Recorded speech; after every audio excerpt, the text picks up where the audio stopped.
दोस्तों, फाइनली हमारी पैथोलॉजी की दूसरी यूनिट स्टार्ट हो गई। वैसे में हम लोग क्या पढ़ रहे हैं, हम लोग पढ़े बी फार्मा सिलेबस का पैथोफिजियोलॉजी सब्जेक्ट पढ़ रहे हैं, जिसमें से हमारी पहली यूनिट कंप्लीट हो गई है।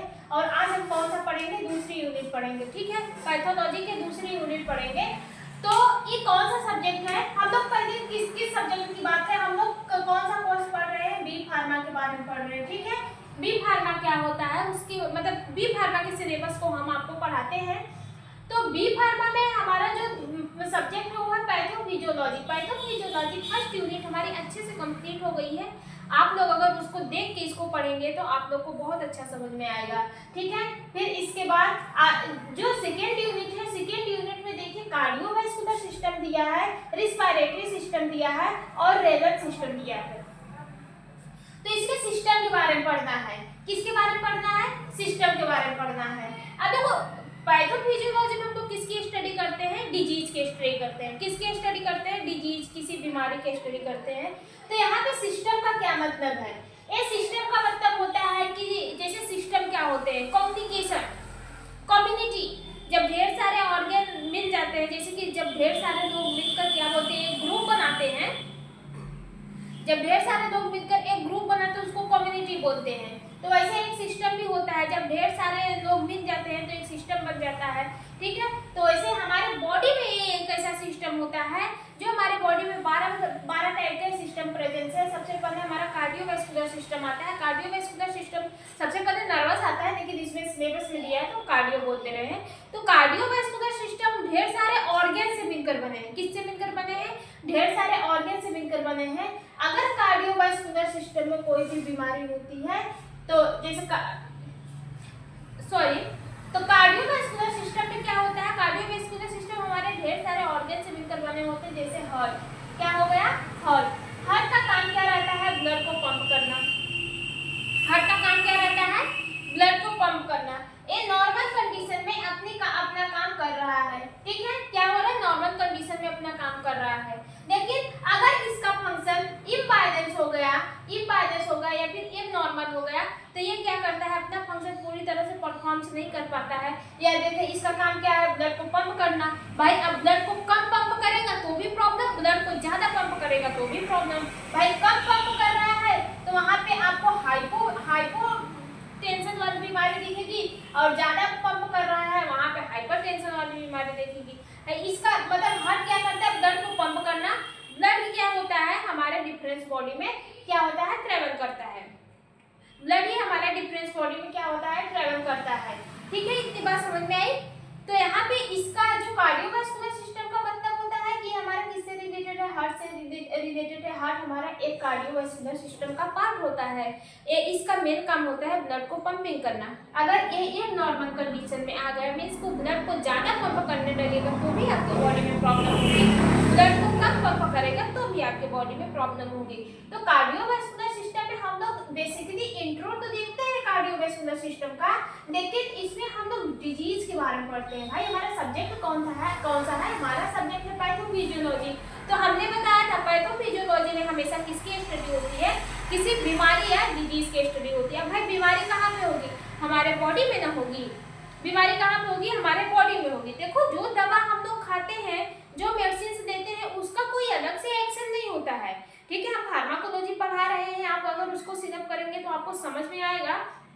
जो दवा खाते हैं उसका अलग से कोई भी एक्शन नहीं होता है। वो दवा हमारे बॉडी ऑर्गन की एक्टिविटी अगर बढ़ जाती है या फिर कम हो जाती है, उसी को क्या करता है, तो सही करने का काम करता है। जैसे आप गाड़ी चला रहे हैं, अगर गाड़ी बिगड़ गया, अगर आप गाड़ी चला रहे हैं, गाड़ी का पेट्रोल खत्म हो गया, गाड़ी रुक गई, इसका ये मतलब नहीं है कि आप गाड़ी को उठा के फेंक देते हैं। आप क्या करते हैं, जाकर पेट्रोल की दुकान पर पेट्रोल भरवाते हैं, फिर आपकी गाड़ी स्टार्ट हो जाती है। तो वैसे हमारी एक बॉडी है जो मशीन की तरह काम करती है। हमारी बॉडी भी क्या होती है, मशीन की तरह काम करती है। जैसे एक बाइक को चलाने के लिए उसमें पेट्रोल की जरूरत पड़ती है, फला चीज़ों की जरूरत पड़ती है, डीजल हो गया, मोबिल हो गया, ऐसा चीज़ की जरूरत पड़ती है। तो वैसे हमारी बॉडी भी हमारे हार्मोन्स, केमिकल्स, एंजाइम वगैरह से क्या होती है, रेगुलेट होती है। उसका फंक्शन क्या होता है, रेगुलेट होता रहता है। ठीक है, बात समझ में आई। तो ऐसे ही हमारी बॉडी फंक्शन करती है। तो जो दवा होता है उसका अलग से कोई भी इफेक्ट नहीं होता है, वो हमारे बॉडी हमारे बॉडी के ऑर्गन के फंक्शन को, अगर उसमें मिस्टेक कम है तो उसको बढ़ाने का काम करेंगे, ऑर्गन का फंक्शन ज़्यादा हो गया तो उसको कम करने का काम करती है। ठीक है, तो वैसे में हम लोग बीमारी के बारे में इसमें पढ़ेंगे। तो कार्डियोवैस्कुलर सिस्टम में हम लोग सिर्फ देखेंगे बीमारी। और एक बात और देखिए, हम आपको छोटा छोटा पार्ट बना के देंगे, ठीक है, ज़्यादा हैवी नहीं। 16 से 17 मिनट का या फिर 20 मिनट का लेक्चर हमारा हो सकता है, इससे ज़्यादा नहीं होगा। ज़्यादा होगा 2-3 मिनट का होगा, इससे ज़्यादा नहीं होगा। ठीक है, तो हम छोटे छोटे आपको बनाएंगे। आप लोग क्या करेंगे, जैसे आज का हमारा जो पेपर हम पार्ट 1 पार्ट 2 करके दे देंगे, हो सके तो हम डिस्क्रिप्शन में भी डाल देंगे, आप वहाँ से सेटअप कर लीजिएगा। ठीक है, बात समझ में आई? तो आगे बढ़ते हैं कार्डियोवैस्कुलर सिस्टम के बारे में। देखिए कार्डियोवैस्कुलर सिस्टम क्या होता है, पहले देखते हैं कि इस यूनिट में हमको पढ़ना क्या है। क्या पढ़ना है? Cardiovascular system. कार्डियोवैस्कुलर सिस्टम में कौन कौन सी बीमारी हो सकती है उसके बारे में पढ़ना है। तो कार्डियोवैस्कुलर सिस्टम में हमारा हाइपरटेंशन हो गया, हाइपोटेंशन हो गया, कंजेस्टिव हार्ट फेलियर हो गया, ऐसे ही बहुत सारी आपको बीमारी मिलेगी। ठीक है, फिर रिस्पायरेटरी सिस्टम क्या होता है? जो ऑक्सीजन को लेता है और कार्बन डाइऑक्साइड को छोड़ता है। ठीक है, अगर उसमें कोई प्रॉब्लम हो रही है तो उसके बारे में हम लोग स्टडी करते हैं, किसमें? रिस्पायरेटरी सिस्टम में। ठीक है, जैसे कि रिस्पायरेटरी सिस्टम में कौन सी बीमारी हो सकती है? अस्थमा हो सकती है, COPD हो सकती है, ठीक है, कार्डियक पल्मोनरी हार्ट डिजीज ऐसे करके होती है। ठीक है, फिर रेनल सिस्टम में हम लोग देखते हैं। रेनल सिस्टम मतलब होता है किडनी हमारे क्या होती है? हमारे ब्लड को, यूरिन को फिल्टर करने का काम करती है। ठीक है, तो इसमें acute and chronic renal failure भी हो सकता है, मींस कि जब हमारी किडनी किसी भी वजह से काम नहीं करती है या फिर ज्यादा फिल्टर करने लगती है तो भी हमारे बॉडी के जितने भी न्यूट्रिशंस है वो हमारे यूरिन के थ्रू बॉडी से बाहर निकलने लगते हैं। अगर कम फिल्टर करती है तो जितने भी न्यूट्रिशंस है उसका कंसंट्रेशन आपके बॉडी में बढ़ेगा तो भी प्रॉब्लम होगा। तो ठीक है, तो हम लोग इसमें से बेसिकली किसके बारे में जानेंगे? डिजीज के बारे में जानेंगे। तो आज हम आपको पढ़ाएंगे कौन सा? Cardiovascular system. देखिए हाइपोटेंशन, कंजेस्टिव हार्ट फेलियर, एक जो बीमारी होती है जो हमारे कार्डियोवैस्कुलर सिस्टम में होती है, इसको पढ़ने से पहले आपको ये देखना पड़ेगा कि कार्डियोवैस्कुलर सिस्टम क्या होते हैं। हालांकि ये आपको ह्यूमन एनाटॉमी में पढ़ाया जाता है, लेकिन हम थोड़ा सा ब्रीफ इंट्रो आपको जरूर बताएंगे। ठीक है, तो देखते हैं पहले कार्डियोवैस्कुलर सिस्टम क्या होते हैं। देखिए जो कार्डियोवैस्कुलर सिस्टम होता है ये क्या करता है? The cardiovascular system consist of the heart, blood vessels and blood. Its primary function is to deliver oxygen and nutrition to tissue and remove waste product. अब देखो कार्डियोवैस्कुलर सिस्टम क्या बोल रहा है। कार्डियोवैस्कुलर सिस्टम जो कंसिस्ट होता है, मतलब कार्डियोवैस्कुलर सिस्टम किससे मिलकर बना होता है? हार्ट से मिलकर बना होता है, ब्लड वेसल से मिलकर बना होता है एंड ब्लड से मिलकर बना होता है। किससे मिलकर बना होता है? हार्ट, ब्लड वेसल और ब्लड से मिलकर बना होता है। ठीक है, इसका प्राइमरी फंक्शन क्या होता है? ये डिलीवर करवाता है ऑक्सीजन, न्यूट्रिशन एंड ऑक्सीजन हो गया, न्यूट्रिशन हो गया। कहाँ पे? ऑक्सीजन न्यूट्रिशन को डिलीवर करवाता है हमारे टिश्यू में, हमारे ऑर्गन में, हमारे सेल्स में, और वहां से क्या करता है? वेस्ट प्रोडक्ट को लेकर आता है हमारे लंग्स तक दे देता है। ठीक है, और फिर वो क्या करता है? बॉडी से रिमूव आउट करने का काम करता है। मीन्स कि ये न्यूट्रिशन, ऑक्सीजन जो हम खाना खाते हैं उसमें डिफरेंट टाइप के न्यूट्रिशन होते हैं। ठीक है, वो क्या करता है? वो डिफरेंट ऑर्गन तक पहुंचाने का काम करता है। ठीक है, किसके थ्रू जाता है? ब्लड। अच्छा बताइए, यहाँ पे जो न्यूट्रिशन है, ऑक्सीजन है, ठीक है, और जो हमारे वेस्ट प्रोडक्ट है या फिर हमारे जो हम ड्रग मानते हैं, एक दवा जो होती है, उसको ब्लड के थ्रू ही क्यों पहुंचाया जाता है? उसको ब्लड के थ्रू ही क्यों पहुंचाया जाता है? भाई हमारे बॉडी के बहुत सारे ऑर्गन हैं, उसके थ्रू क्यों नहीं पहुंचाया जाता है? ठीक है, लीवर है, किडनी है, लंग्स है, ठीक है, फेफड़ा उफड़ा देख सकते हो, ब्लड फिल्टर का काम करते हैं, क्यों नहीं पहुंचाया जाता है? क्यों हम लोग ब्लड को ही चुनते हैं? क्यों हम लोग दवा देते हैं तो दवा हम लोग ब्लड में ही देते हैं, इंट्रावेनस देते हैं वो ब्लड में देते हैं, ब्लड से क्या, और जो हम लोग टैबलेट कैप्सूल खाते हैं वो जाता है हमारे माउथ में, डिसइंटीग्रेशन होता है, रिजोल्यूशन होता है, एब्जॉर्प्शन, डिस्ट्रीब्यूशन होने के बाद फिर भी वो हमारे ब्लड में ही पहुंचता है। ब्लड के थ्रू ही क्या होता है? पूरे बॉडी में घूमता है। तो एक दवा के साथ नहीं होता है। देखिए ब्लड एक ऐसा कंपोनेंट, ऐसा ऑर्गन होता है हमारे बॉडी का जो हमारे पूरे बॉडी में घूमता है। क्या होता है? ये हमारे पूरे बॉडी में घूमता है। ब्लड क्या होता है? ब्लड एक ऐसा ऑर्गन होता है जो हमारे पूरे बॉडी में मूव आउट करता है। ठीक है, पूरे बॉडी में घूमने का काम करता है। बात समझ में आ रही है कि नहीं आ रही है? आप कहीं पे भी कट लगा दीजिए, हाथ में, पैर में, ब्रेन में, ठीक है, और ये पैर है, हाथ में, पैर में, ब्रेन में, लीवर में, किडनी में, लंग्स में, फेफड़े में, हर जगह क्या होता है, हमारा ब्लड मूव करता है। ब्लड एक टाइप का खबरी होता है, जैसे पोस्टमैन की तरह काम करता है।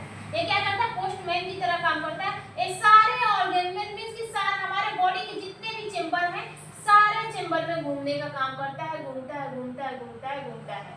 तो ठीक है, अब भाई तब ये क्या हो रहा है, तो इसको एक काम दे दिया गया, भाई तुम फालतू क्यों घूम रहे हो, ठीक है, तुम फालतू क्यों घूम रहे हो, तुम पूरे बॉडी में फालतू क्यों घूम रहे हो। अगर तुमको घूमना बहुत पसंद है, इसको ब्लड को घूमना बहुत पसंद है, ये पूरे बॉडी में ट्रेवल करता है, पूरे बॉडी में घूमता रहता है, आँख के पास चला जाएगा, ब्रेन के पास, हाथ में, हमेशा कहीं पे भी कट लगाइए, हर जगह से ब्लड ही निकलेगा। ठीक है, तो यही एक ऐसा ऑर्गन है जो हमारे पूरे बॉडी में ट्रेवल करता है, जितनी भी बॉडी है तो ट्रेवल करता है।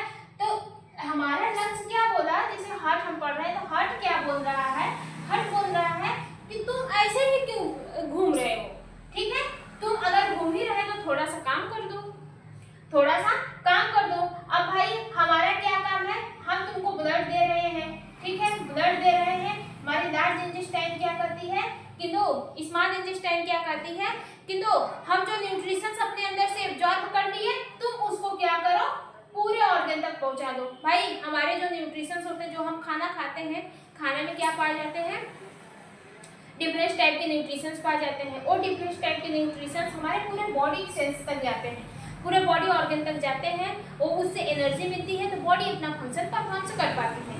बात समझ में आ रही है? तो जब एक ब्लड पूरे घूमता है, तो पहले स्मॉल इंटेस्टाइन क्या करती है, लो मेरा इतना न्यूट्रिशंस है, तुम क्या करो, तुम पूरे बॉडी के पास लेकर जाओ, छोड़ दो, ठीक है। जब ये पूरे बॉडी के साथ छोड़ता है, छोड़ तो देता है, बोलते ठीक है हम जा रहे हैं, फालतू ही जा रहे हैं, आप दे दीजिए, हम छोड़ते हैं। जब ये पूरे बॉडी तक छोड़ देता है, तो वहाँ की जो सेल्स होती है, कहती है दो हमारे यहाँ कुछ बेस्ट प्रोडक्ट भी बचा है, इसको लेकर जाओ, दे दो। तो ये लेकर आता है, उस बेस्ट प्रोडक्ट को लीवर के पास दे देता है, लीवर क्या करता है, मेटाबोलाइज करके बॉडी से एक्सक्रीट आउट करवा देता है, ठीक है। फिर हमारा हार्ट लंग्स क्या करता है कि अरे यार मैं तो ऑक्सीजन को दे रहा हूँ, ठीक है, और इस ऑक्सीजन को पूरे चेंबर तक, हमारे बॉडी के जितने भी चेंबर हैं, हर चेंबर तक पहुँचाना है, तो तुम इस ऑक्सीजन को ले जाओ, डिफरेंट चेंबर तक पहुँचाते रहो, तो ये लंग्स से ऑक्सीजन ले लेता है, ठीक है। तो ऐसे ही क्या होता है, ऐसे ही हमारे जो भी दवा होते हैं, न्यूट्रिशंस होते हैं, वो क्या करते हैं, मूव करते रहते हैं, ठीक है। जैसे मान लीजिए अभी हमने क्या किया, एक दवा खाई, मतलब हमारे सर में बहुत तेज, मतलब सर में बहुत तेज पेन है, सर में क्या है, बहुत तेज पेन है, इनका मुंह बना है, ठीक है, आंखें उल्टी है, उल्टी ना करें, सीधी कर दें। सर में बहुत तेज पेन है, ये क्या हो रहा है, इनका सर बहुत तेजी से फट रहा है, सर बहुत तेजी से क्या हो रहा है, फट रहा है। अब इसको डॉक्टर क्या किए, एक दवा दे दिए, क्या दिए, टैबलेट दिए, टैबलेट। एक टैबलेट खाकर खुश हो जाते हैं, एक टैबलेट खा के क्या हो जाते हैं, खुश हो जाते हैं, एक टैबलेट खा के क्या होते हैं, खुश हो जाते हैं। अब सोचो, जो टैबलेट डॉक्टर दिया वो इनके माउथ में गया, कहाँ पे गया, माउथ में गया। माउथ में जाने के बाद ये क्या हुआ, अब माउथ में जाएगा तो वो टैबलेट कहाँ पे जाएगी, हमारे स्मॉल इंटेस्टाइन में जाएगी, हमारे पेट में जाएगी। स्मॉल इंटेस्टाइन हमारे डाइजेस्टिव ऑर्गन को प्रॉब्लम फॉलो करेगी, डाइजेस्टिव एलिमेंट्री कैनाल को फॉलो करेगी, ठीक है, किसको फॉलो करेगी, एलिमेंट्री कैनाल। जैसे हमारे क्या होते हैं, इसोफेगस होते हैं, माउथ होता है oesophagus, stomach, large intestine, small intestine, फिर रेक्टम और एनस के थ्रू क्या होते हैं, जो कंपोनेंट्स होते हैं वो बॉडी से बाहर निकल जाते हैं। तो ये गया हमारे इसोफेगस से होते हुए छोटे छोटे पहले आप दवा इतना दिए, हमारे जब स्टमक हो गया छोटे छोटे पार्ट में टूटा, टूटने के बाद क्या किया, ये हमारे स्टमक फ्लूइड में डिजॉल्व हुआ, डिजॉल्व होने के बाद वो हमारे स्मॉल इंटेस्टाइन में जाएगा, स्मॉल इंटेस्टाइन में दवा को एब्जॉर्ब कर दिया जाता है। क्यों, क्योंकि जो एब्जॉर्प्शन होता है एक भोजन का, जो पूरा तरीके से डाइजेशन खत्म हो जाता है एब्जॉर्प्शन का, वो हमारे स्मॉल इंटेस्टाइन में खत्म हो जाता है, तो वो दवा भी क्या करती है, स्मॉल इंटेस्टाइन में एब्जॉर्ब हो जाती है। अब स्मॉल इंटेस्टाइन में जब एब्जॉर्ब होगी तो दवा कहाँ डायरेक्टली चली जाती है, ब्लड वेसल्स में। स्मॉल इंटेस्टाइन से क्या अटैच होता है, ब्लड वेसल्स अटैच होती है, ये ब्लड वेसल से दवा कहाँ पे चली जाएगी, ब्लड में चली जाएगी, ब्लड उस दवा को कहाँ पे पहुँचा देगा, जहाँ पे आपको प्रॉब्लम है वहाँ पे पहुँचा देगा, सर के पास पहुँचा देगा, सर की प्रॉब्लम ठीक हो जाएगी। बात समझ में आई? ब्लड हमारे बॉडी का सबसे इंपॉर्टेंट ऑर्गन होता है, जिसकी ही वजह से हमको न्यूट्रिशन, ऑक्सीजन वगैरह वगैरह जो होते हैं सब हमको टाइम से मिलते रहते हैं। बात समझ में आई?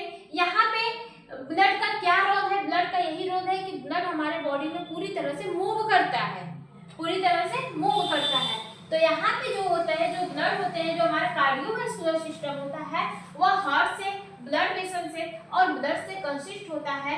इसका प्राइमरी फंक्शन होता है ऑक्सीजन, न्यूट्रिशन एंड टिश्यू को डिलीवर करना। ठीक है, हार्ट का प्राइमरी फंक्शन क्या होता है? ऑक्सीजन, न्यूट्रिशन, टिश्यू को डिलीवर करना। ठीक है, तो क्या ये ऑक्सीजन, न्यूट्रिशन होते हैं, क्या ये हमारे हार्ट करते हैं? हार्ट नहीं करते। हार्ट जो ब्लड पंप करता है, ब्लड करता है, ना कि हार्ट करता है। हार्ट से क्या करता है? ब्लड को अपने जो असिस्टेंट्स होते हैं उसको भेज देता है, लो जाओ तुम फिल्टर करके सबको दे के आओ। तो जाता है, क्या करता है? बांट देता है। ठीक है, इतनी बात समझ में आई? तब देखते हैं पैथोफिजियोलॉजी, ये study abnormal function of the system due to disease और इंजरी।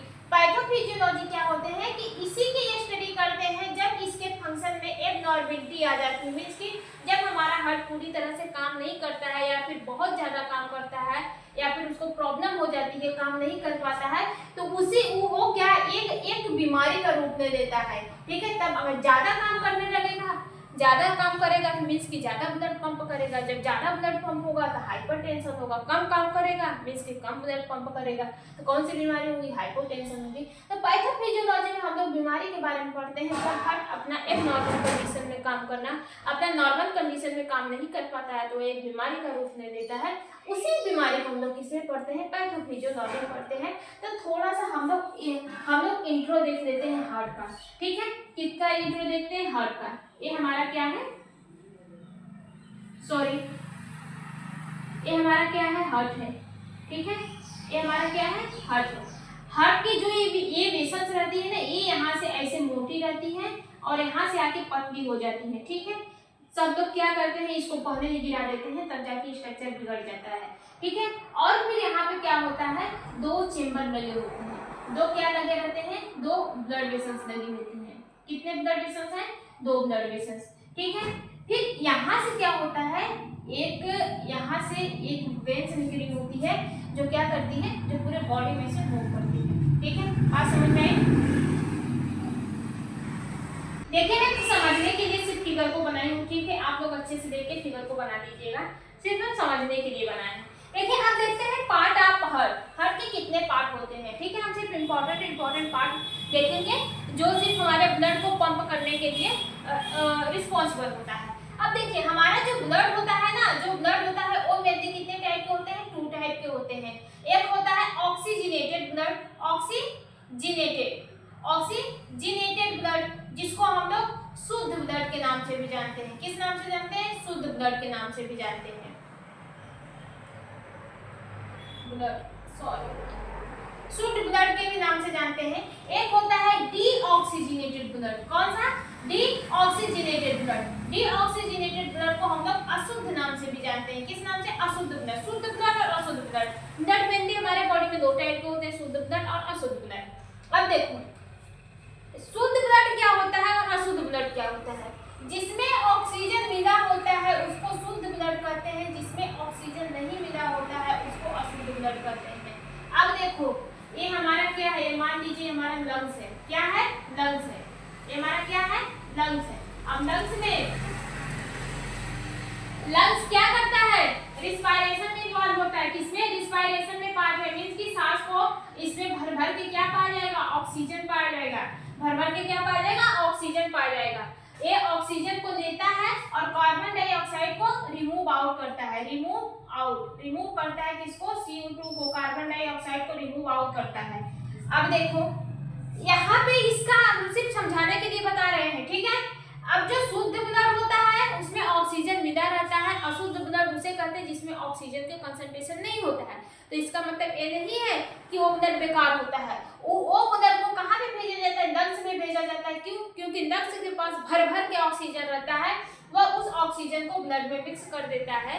फिर वो ब्लड हमारा किसमें आता है, हार्ट में आता है। हार्ट उस ब्लड को पंप कर देता है। ठीक है, पहले देखते हैं। देखो पहले ये जो वाल्व है, ये वाली वाल्व जो है, ठीक है, पहले ए वाली ट्राइकस्पिड, देखिए इसको क्या बोलते हैं, इसको बाइकस्पिड के नाम से जानते हैं। इस वाली वाल्व को क्या बोलते हैं, बाइकस्पिड, बाइकस्पिड। इस वाली वाल्व को क्या बोलते हैं, बाइकस्पिड। ठीक है, बाइकस्पिड, या फिर इसको मिट्रल वाल्व के नाम से भी जानते हैं। किसके नाम से जानते हैं, मिट्रल वाल्व के नाम से भी जानते हैं। फिर इसके बाद सॉरी, इसको बोलते हैं बाइकस्पिड, इसको क्या बोलते हैं, बाइकस्पिड के नाम से जानते हैं। और इसको किस नाम से जानते हैं, इसको ट्राइकस्पिड के नाम से जानते हैं। किस नाम से जानते हैं, ट्राइकस्पिड, ट्राइकस्पिड वाल्व के नाम से जानते हैं, ट्राइकस्पिड वाल्व। और ये हमारा क्या है, बाइकस्पिड वाल्व। ठीक है, अब हमारा हार्ट के पास कितने चैम्बर होता है, हार्ट के पास बेसिकली कितने चैम्बर होते हैं, 4 चैम्बर होते हैं। हार्ट के पास बेसिकली कितने चैम्बर होते हैं, 4 चैम्बर होते हैं।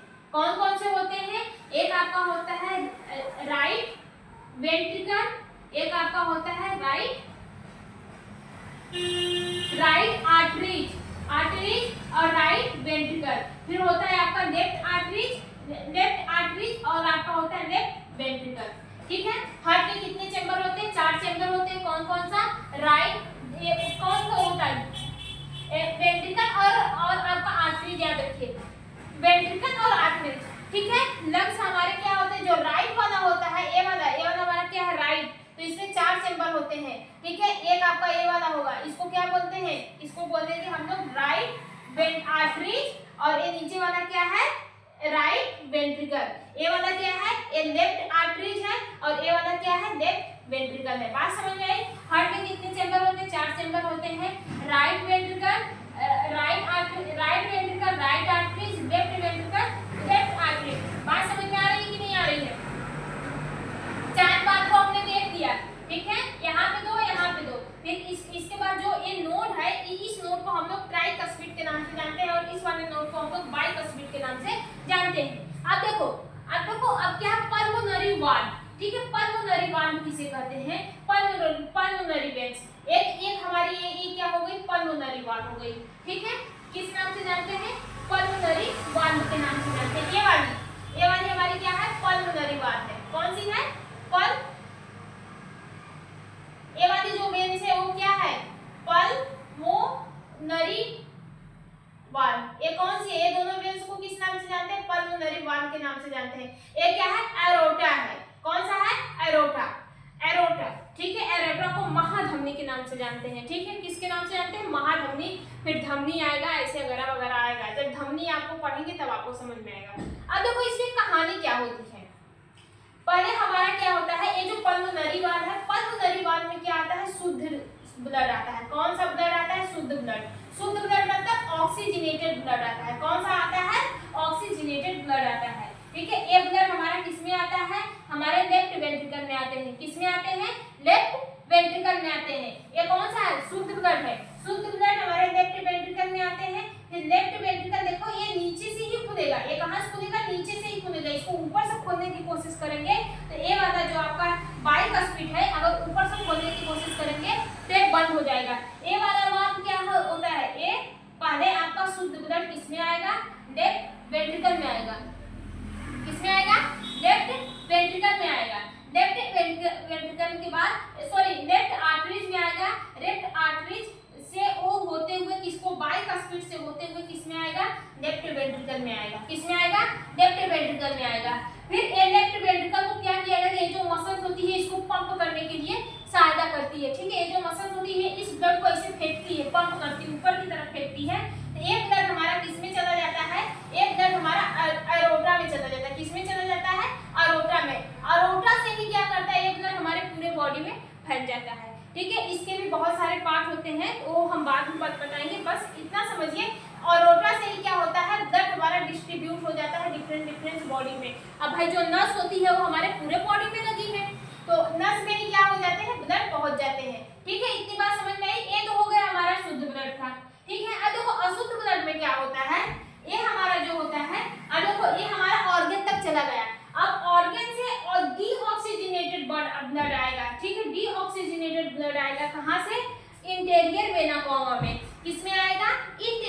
Vena comma wave.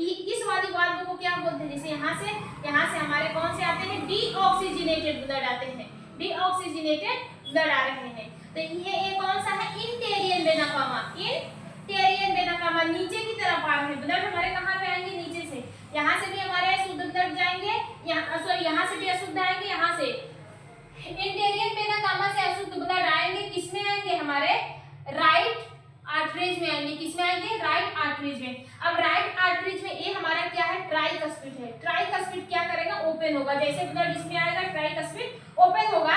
ओपन मतलब कि ऐसे खुल जाएगा, ऐसे खुल जाएगा तो ये ब्लड हमारा किसमें आएगा, आ जाएगा, राइट वेंट्रिकल में आ जाएगा, किसमें आ जाएगा, राइट वेंट्रिकल में आ जाएगा। अब इस ब्लड को भी क्या किया जाता है, पंप किया जाता है। हार्ट क्या करता है, पंप करता है, जो मसल्स होती है पंप करने के लिए रिस्पांसिबल होती हैं। तो ये ब्लड हमारा किससे होते हुए, सुपेरियर वेंट्रिकल से होते हुए, ठीक है, कौन सा, सुपेरियर वेना कावा। ये हमारा नीचे वाला क्या है, ये इंफीरियर वेना कावा, ये सुपेरियर वेना कावा से होते हुए कहां पे चला जाएगा, हमारे लंग्स के पास चला जाएगा। कहां पे चला जाएगा, लंग्स के पास चला जाएगा। लंग्स इस ब्लड में क्या मिला देता है, ऑक्सीजन मिला देता है। लंग्स इस ब्लड में क्या मिला देता है, ऑक्सीजन मिला देता है। फिर वो कहां पे आ जाता है, और फिर हमारे पल्मोनरी वाल्व पे आता है। पल्मोनरी वाल्व पे आएगा, पल्मोनरी वाल्व से फिर हमारे लेफ्ट आर्टरीज में आएगा, लेफ्ट आर्टरीज से लेफ्ट वेंट्रिकल में आएगा, फिर हमारा अरोटा से होते हुए कहां पे चला जाएगा, ब्लड में चला जाएगा। ठीक है, बात समझ में आई। ये साइकिल होती रहती है, यही साइकिल हमारे बॉडी में चलती रहती है। बात समझ में आई। ये जो सेमी पल्मोनरी होती है, इतनी बात समझ में आई। हमारे क्या होते हैं, राइट वेंट्रिकल और right superior vena cava, interior vena cava. बात समझ में आई। ठीक है, अब देखते हैं इसके थोड़ा सा डिस्टोलिक क्या होते हैं, सिस्टोलिक क्या होते हैं, डायस्टोलिक क्या होते हैं। थोड़ा सा ब्रीफ इंट्रो हम लोग हार्ट के बाद देख लेते हैं। इतना बात समझ में आया कि नहीं आया। ब्लड हमारा अशुद्ध ब्लड कहाँ पाले, अशुद्ध ब्लड हमारा कौन, इंटीरियर वेना कावा से होते हुए कहाँ पे आएगा, हमारे राइट वेंट्रिकल में आएगा। राइट वेंट्रिकल से फिर किसको, ट्राइकस्पिड को ओपन करेगा। जैसे ही ब्लड हमारे राइट वेंट्रिकल में आएंगे, यहाँ पे हमारा ट्राइकस्पिड ओपन हो जाएगा। फिर वो हमारा ब्लड कहाँ पे आ जाएगा, हमारे राइट आर्टरीज में ब्लड आ रहा है, फिर ट्राइकस्पिड ओपन होगा, वो ब्लड कहाँ पे आएगा, राइट वेंट्रिकल में आएगा। याद रखिएगा, जब ब्लड सिर्फ आने का काम करता है, जाने का काम यहाँ से करता है, आने का काम यहाँ से करता है, जाने का काम यहाँ से करता है। क्यों, क्योंकि इसका जो मुंह है, अगर ये ब्लड पंप करेगा ना, ये दोनों जैसे ही ऊपर ब्लड जाने की कोशिश करेगा, ये दोनों बंद हो जाएंगे। तो ब्लड को कहाँ से निकलना पड़ेगा, ब्लड को यहीं से ही निकलना पड़ेगा। ठीक है, बात समझ में आई। बात समझ में आ रहा है कि नहीं आ रहा है। और यहाँ से भी, यहाँ पे भी, यहाँ का इसका भी मुंह बंद हो जाता है, ब्लड ऐसे निकल जाता है। जब शुद्ध अशुद्ध ब्लड हमारे इंटीरियर वेना कावा से होते हुए हमारे राइट वेंट्रिकल में आते हैं, फिर इसके बाद किसको ओपन करते हैं, किसको ओपन करते हैं, ट्राइकैप्सिड वाल्व को ओपन करते हैं। ट्राइकैप्सिड वाल्व ओपन होता है तो उससे ब्लड हमारा राइट वेंट्रिकल में आते हैं। राइट वेंट्रिकल में फिर इस ब्लड को पंप किया जाता है, ये मसल से पंप करती है। तो ये ब्लड हमारा सुपेरियर वेना कावा से होते हुए लंग्स में चले जाते हैं। लंग्स इस ब्लड में ऑक्सीजन को मिला देता है। तो ये ब्लड फिर हमारा कहाँ पे चला जाता है, पल्मोनरी वाल्व में चला जाता है। ठीक है, कहाँ पे चला जाता है, पल्मोनरी वाल्व। पल्मोनरी वाल्व से वो ब्लड हमारा कहाँ पे, लेफ्ट वेंट्रिकल में आएगा, किसमें आएगा, लेफ्ट वेंट्रिकल में आएगा, लेफ्ट आर्टरीज में आएगा। फिर वहां से वो हमारे लेफ्ट वेंट्रिकल में आएगा। लेफ्ट वेंट्रिकल से फिर इसको पंप किया जाएगा ब्लड, फिर हमारा अरोटा में चला जाएगा। अरोटा ही क्या करती है, ब्लड को पूरे ऑर्गन तक पहुंचाने का काम करती है। ठंडा के लिए अब देखते हैं।